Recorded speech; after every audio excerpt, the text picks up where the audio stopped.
Bernardino Sagu. Por volta de 1520, deslocou-se para Salamanca para estudar na universidade. Naquele tempo, um centro de radiação do Renascimento na Espanha. Ali aprendeu latim, história, filosofia e teologia. Ao redor da metade da década, decidiu entrar na ordem franciscana, ordenando-se provavelmente por volta de 1527. 2 anos depois, em 1529, partiria para a recém-conquista Nova Espanha, México, em missão com outra vintena de freis, encabeçados por Frei Antônio.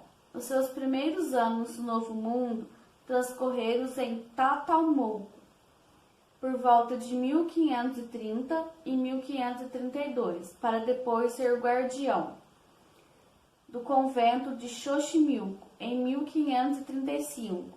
Em 1536, e por ordem real, o arcebispo do México, João de Zumarracá, funda o Imperial Colégio de Santa Cruz, de Tatalmouco. Desde o começo, o frei franciscano ensinaria latim ali. O colégio instruía principalmente aqueles filhos de nobres, com algumas interrupções. Frei Bernardino estaria ligado ao colégio até a sua morte. Ali formou discípulos que logo seriam os seus colaboradores nas suas pesquisas para a língua e a cultura.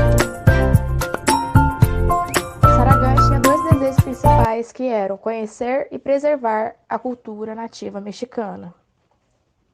Como uma forma de ensinamento, Saragán aprende a língua nativa e começa a lecionar como professor de gramática no Colégio Tlatelolco em 1536. Os espanhóis não viam essa ação de Saragán da mesma forma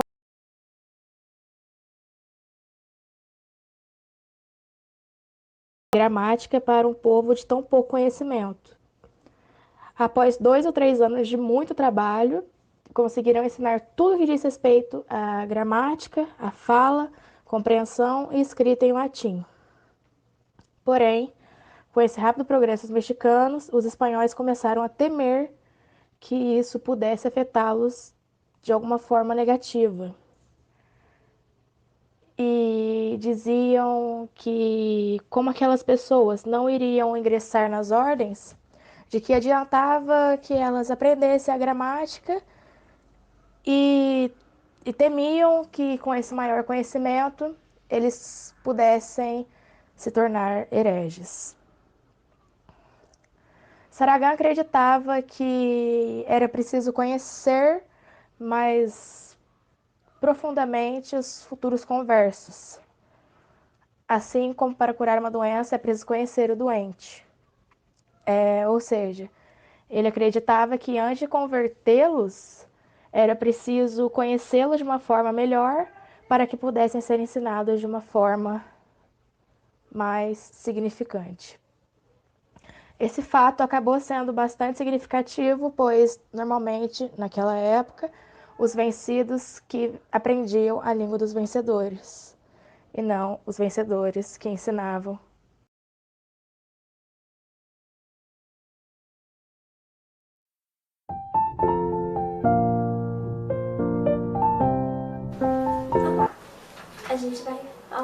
Eu vou falar agora sobre o Códice Florentino, que é uma das obras do Bernardino Sahagún. O Códice é a obra mais conhecida dele e a mais importante. E eu vou começar a falar sobre ela. O Códice Florentino é dividido em 12 livros, escrito em 2 colunas, a primeira em castelhano e a segunda em nahuatl, tendo os prólogos em castelhano e escrita apresentando um único texto seguido, como eu disse, em 2 colunas. Agora eu vou falar um pouquinho do que tem em cada livro. O primeiro livro trata-se dos deuses, a história da criação deles. O segundo livro relata as festas e as cerimônias indígenas. O terceiro livro é tratado do mito de nascimento de Quetzalcóatl e temas como a imortalidade da alma e o destino da alma após a morte. O quarto livro aborda a teologia judiciária, No qual, de acordo com Sayagum, havia entre os antigos aqueles que liam a sorte dos que nasciam. O sexto livro do Códice diz a respeito à retórica e à filosofia moral entre os nativos. O sétimo livro trata da filosofia natural, além de nos mostrar algumas antigas lendas sobre a origem dos astros e do seu conhecimento astrológico que os nativos possuíam. O oitavo livro relata a história e os costumes dos senhores indígenas e a maneira de governar em nenhuma das cidades principais, como da Tlatelolco, Texcoco e Uchiotla, alguma coisa assim. O nono livro abarca os comerciantes e outros trabalhos manuais, como os oficiais de ouro e prata. O 10º livro são tratados os vícios e as virtudes, onde mostra as concepções indígenas sobre o caráter humano e seu controle social. O 10º livro abarca sobre o conhecimento do mundo natural, como a botânica, a zoologia e a mineralogia. O 12º livro, que trata da conquista de México, aborda a conquista do México e Tenochtitlan. Cada livro traz uma parte da história dessa civilização. E eu vou falar um pouco sobre a trajetória que esse livro passou para chegar. A trajetória do Códice. No ano de 1569, Sayagum termina o texto em Nahuatl da sua obra, como eu já disse, dividido em 12 livros, cujas partes acabaram sendo dispersas entre os conventos da Ordem de São Francisco por toda a Nova Espanha. Somente em 1573 ou 1574, Sayagum consegue recolher esses manuscritos com o apoio do comissário-geral. Em 1575 e 1577, em Tlatelolco, ele faz que era confiado a escrever essa obra em bilíngue. Ela deixa claro que seus objetivos são linguísticos nessa obra. Que haja conhecimento do povo mexicano. Outro ponto importante dessa obra escrita é que ele encarrega seus alunos e pintores de confeccionar e inserir desenhos em partes em branco nas colunas escritas em castelhano. Os desenhos eu vou mostrar para vocês. Deixa eu ver se está carregando aqui.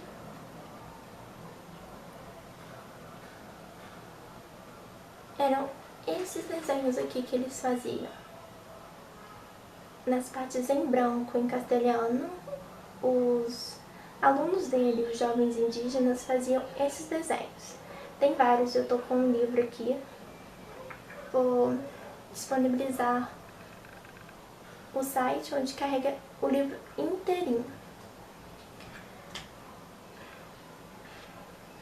Mas no ano de... Vou continuar aqui um pouco da história. Mas no ano de 1565, com o Segundo Concílio Mexicano, ficou proibido a tradução dos textos bíblicos para as línguas indígenas. Outra medida foi criar em 1571 o Tribunal da Santa Inquisição, que emitiu em 577 a proibição da investigação sobre o mundo indígena na Nova Espanha. Muitas obras e estudos foram confiscados, como a obra de Sayagum.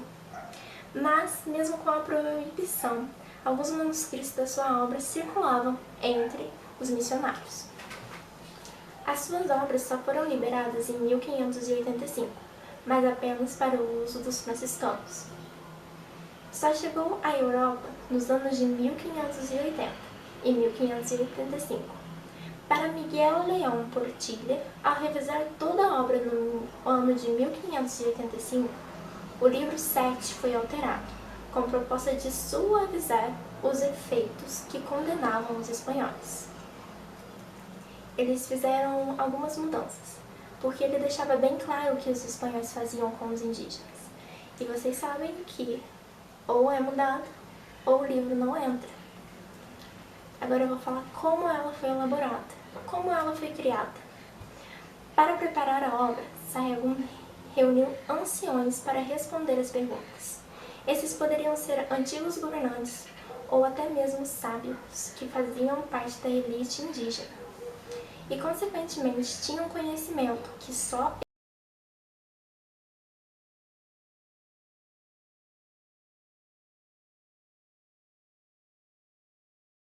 religiosos e históricos. As respostas eram dadas oralmente, ou por meio de imagens, os códices, que depois seriam copiados e anexados pelo cronista do Códice Florentino. Essas imagens desenhadas pelos sábios tinham escritos em Nahuatl e Nahuatl, embaixo das escritas pelos alunos. A oralidade e os antigos manuscritos foram de suma importância para Sayagüe. Conhecer e escrever sobre o mundo indígena e os códices foram as principais fontes. Divididos em dois grupos tradicionais que possuíam de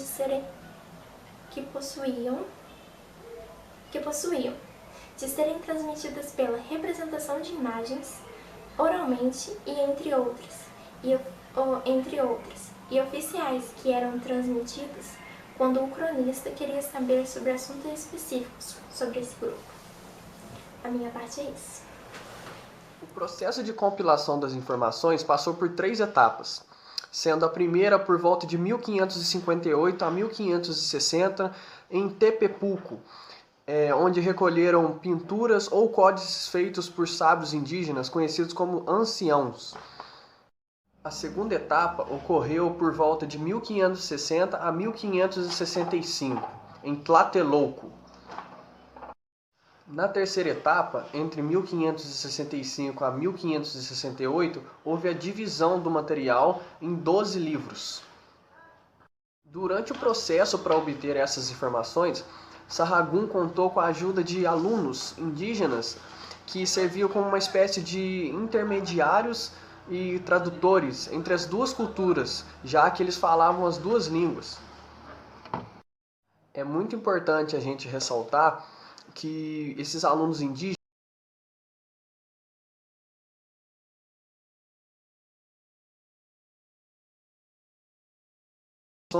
ela é um agente que pode atrapalhar um pouco a gente resgatar aqueles tempos pré-hispânicos.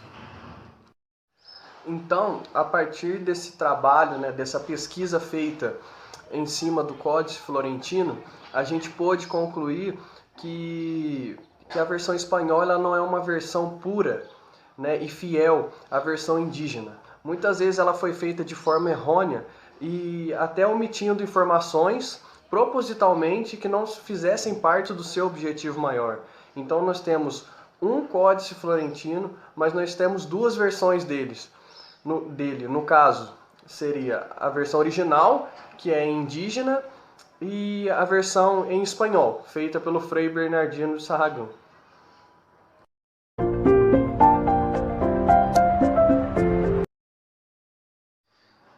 Então, gente, eu vou ler para vocês a obra completa do Frei Bernardino Sahagún, e eu queria esclarecer para vocês que o foco meu e no caso da Larissa, que ficamos responsáveis por falar sobre a obra, sobre os livros, que a gente se concentrou no Códice Florentino, até porque os outros livros de Sahagún, eles não foram traduzidos.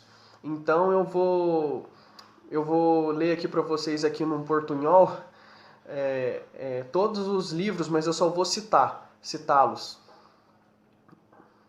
Estes são Salmodia Cristã e Sermonário dos Santos do Ano, Incipium Epistola et Evangelia, Evangelario em língua americana, Sermonário de Dominicanas e Santos em língua americana, Postilha sobre las Epístolas y Evangelios de los Domingos de todo el año, Tratado da Retórica e Teologia das Pessoas Mexicanas, Colóquios e Doutrina Cristã com que os 12 freires de São Francisco enviados pelo Papa Adriano VI e pelo Imperador Carlos V converteram os índios da Nova Espanha, Arte da Língua Americana, Vida de São Bernardino de Siena, Manual do Cristão, um calendário, Arte adivinhatória e um vocabulário trilingüe e, por fim, o Códice Florentino.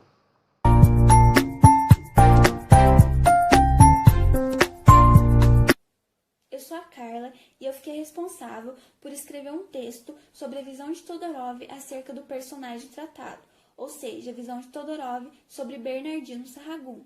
E eu vou fazer uma pequena síntese desse texto. Como a gente viu anteriormente, Bernardino Sahagún foi um frade franciscano que veio ao México na época do Império Azteca. Ele foi responsável por escrever diversos textos na língua-mãe dos nativos do Nahuatl. Esses textos foram muito importantes não só para facilitar a evangelização e a expansão do cristianismo para os nativos, como também na reconstrução da história do Novo México. O Sahagún iniciou sua pesquisa e seu maior envolvimento com a cultura azteca quando ele aprende a língua-mãe dos nativos, o Nahuatl. A partir de então, ele começa a escrever sobre os aztecas com o intuito primário de expandir o cristianismo e facilitar a catequização dos nativos. Assim, ele começa a escrever com detalhes e sem muita intervenção sobre as culturas, os costumes, os ritos, as crenças, os deuses.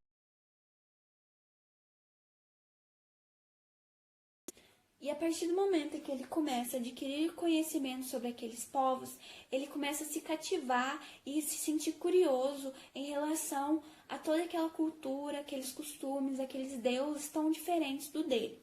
Que era tão diferente da cultura dele, era diferente do que ele estava acostumado a ver, a presenciar e a estar. Acabou sendo influenciado de certa forma, se cativando e passou a perceber que os valores sociais, a cultura e a religião daquele povo todo estava entreligado. E a partir do momento em que eles quisessem impor uma religião a outra que já existe, a um povo que tem a cultura, a parte social e a religião toda ligada, eles teriam que derrubar toda uma sociedade para conseguir poder impor outra religião sobre ele. E ele percebeu que aquela imposição, derrubando uma sociedade para poder impor uma religião, faria muito mais mal do que bem aos nativos. E viu que aquilo não era uma coisa que um cristão de verdade faria. Ele percebeu que aquilo tudo estava se afastando muito do espírito cristão e sendo então muito pior do que a religião antiga dos índios. Cristãos sendo piores do que a religião antiga dos índios.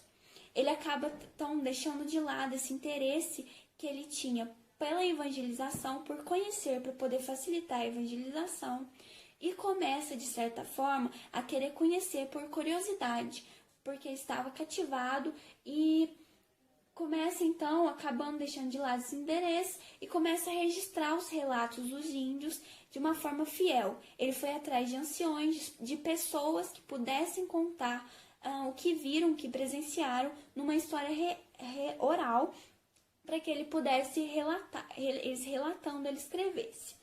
Ele então queria, com isso, poder garantir muita fidelidade naquilo que ele estava escrevendo. Isso tudo não significa que ele deixou de lado a ideia de evangelizar e de expandir o cristianismo. Pelo contrário, ele continuou muito preocupado com a catequização dos índios, mas ele deixou que aquela cativação que ele teve, aquela curiosidade que ele teve por conhecer mais e mais sobre a cultura, os costumes, os ritos e a religião no todo daquele povo falasse mais alto, porque era tudo muito diferente para ele. Então ele percebeu que ele continuou preocupado com a cristianização, só que ele começou a querer que sua obra formasse um conjunto de interação entre culturas. Então a obra dele parte de uma ideia, no princípio, de facilitar a catequização, passa por uma ideia de cativação, de curiosidade por conhecer uma nova cultura tão diferente da dele, e vai para uma ideia muito mais forte do que as outras, não de distinguir nem de inferiorizar uma cultura diferente da dele, mas sim de julgar menos o possível e ouvir os relatos e assim poder fazer uma interação entre as duas culturas, tanto a cristã quanto a cultura dos astecas. Ele, em muitos momentos, ele lamentou muito alguns traços da religião dos índios, que para ele pareciam muito lastimáveis. Mas, num todo, ele não interferiu muito nos relatos que ele ouviu e muito menos falou, debateu ou impôs, inferiorizando a cultura dos astecas e a religião deles. Algumas vezes, sim, ele faz algumas intervenções, quando ele acha coisas muito lastimáveis, como sacrifício que eles faziam com as crianças, e também pela forte idolatria que eles tinham pelos deuses dele. Ele deixa exposto numa parte do que ele escreveu o seguinte: vós, habitantes dessa Nova Espanha, todos os índios dessas Índias ocidentais, sabais que tendes vivido nas profundas trevas da infidelidade e da idolatria, em que vos deixaram vossos antepassados, como provam claramente vossas escritas, vossos desenhos e os ritos idólatras nos quais vivestes até hoje. Escutai agora com atenção. Aí ele transcreve em latim 4 capítulos da Bíblia que tratavam sobre a idolatria e os efeitos nefastos da idolatria. Só que ele coloca isso numa apóstrofe, que é uma exclamação do autor, deixa isso nitidamente separado do texto. Mas essa é uma das interferências que ele faz quando ele percebe nos escritos, porque ele não procura só a história oral, ele procura nos escritos, nos desenhos, nos ritos daquele povo, tudo sobre a cultura deles, tudo que ele pudesse adquirir sobre a cultura deles. E ele percebe que eles eram muito idólatras, e isso mostra algo que era muito diferente para ele. Uma cultura tão diferente que ele acaba falando aquilo. Aí ele também fala sobre a preguiça e a hipocrisia daqueles índios. Ele acreditava que aqueles índios eram muito hipócritas e muito preguiçosos. Só que ele acreditava que aquela preguiça, aquela hipocrisia era um efeito do ar, do ambiente em que eles estavam, que dava tudo para eles. Dava comida, eles não precisavam correr atrás de nada, porque eles estavam num ambiente que eles já tinham tudo. E aquilo deixava eles preguiçosos, assim como deixavam os povos da Espanha que chegaram naquele lugar também muito preguiçosos, porque eles tinham tudo, não precisavam correr atrás de nada. E isso ele acreditou que era uma coisa inerente da essência deles. Não era inerente da essência deles, mas sim do ambiente que eles estavam, da região que eles estavam. Aí, eu vou fechar. Eu falo que tudo isso demonstra muito empatia de Sahagún sobre os indígenas, porque em nenhum momento ele tenta impor. Claro que ele queria, ele se preocupava muito com a catequização, porque em alguns aspectos ele acreditava que a idolatria, os rituais daquele povo eram muito diferentes das dele, e então, obviamente, ele acreditava que aquilo não era certo, então ele falava que aquilo não era certo, só que ele optou por aprender, por exemplo, a língua daquele povo, a cultura daquele povo, ouviu e escreveu o mais fiel possível com os fatos, com o mínimo de intervenção possível dos seus próprios ideais, intervirem tanto assim no que ele estava escrevendo. E ele acabou por deixar compartilhar do que era inicialmente um objeto de estudo, e suas poucas intervenções baseadas na sua cultura cristã. Então, o que ele fez foi intervir poucas vezes naquilo que ele escreveu, ele intervia poucas vezes, porque tudo que ele intervia era baseado na sua cultura cristã. Então, ele não queria falar tanto assim que aquilo era errado, porque ele acreditava que para ele poderia ser errado, mas para os outros não. E ele refuta, então, comparando a cultura asteca com a cultura romana, com os deuses da cultura asteca com a da romana. Esse é o único momento em que ele compara uma cultura com a outra, não inferiorizando nenhuma das duas, só comparando para poder explicar melhor como era aquela cultura de fato. Então, o Sahagún ele demonstra empatia pelos mexicanos a partir do momento em que ele expõe a cultura dele sem intervir tantas vezes, intervindo apenas no que ele acreditava ser muito errado a partir dos seus princípios cristãos. Então é isso. Obrigada.